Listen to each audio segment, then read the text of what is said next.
Yes, today is all about the polling.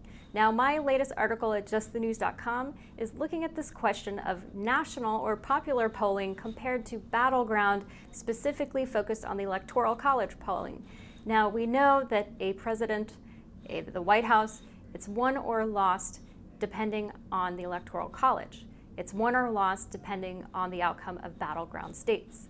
Now, I reported that the RealClearPolitics polling average nationwide has a much bigger gap between the president and the challenger, Joe Biden.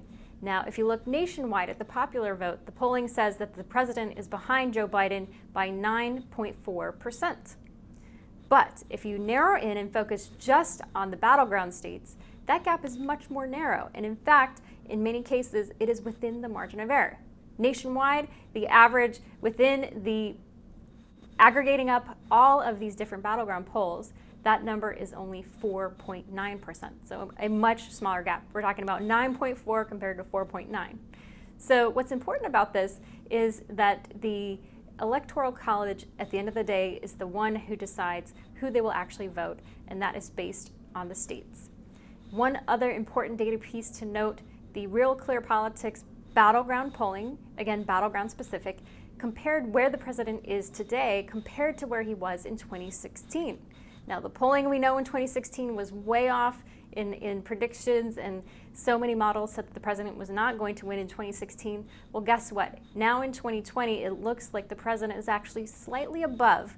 It's 0.5%, so half of a percentage point. The president is actually slightly above where he was in 2016 right now in these battleground states. So keep that in mind when you're listening to the mainstream media, when you hear folks talking about the chances of the president getting re-election. Just keep that in mind. I also want to point out that Scott Rasmussen, the legendary pollster who we work with every day here at justthenews.com, he's done some other polling for another organization also called Political IQ, and he looked at the key battleground states in places like North Carolina, Michigan, Florida.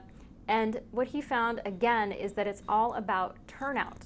And again, this national versus battleground model suggests a much more competitive race than we're seeing nationally.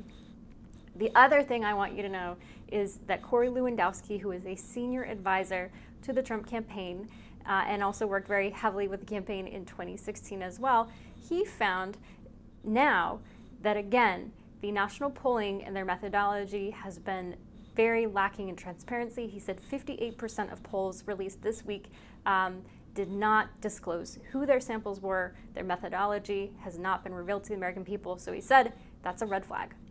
Go to justthenews.com. We will keep you posted on these and other stories.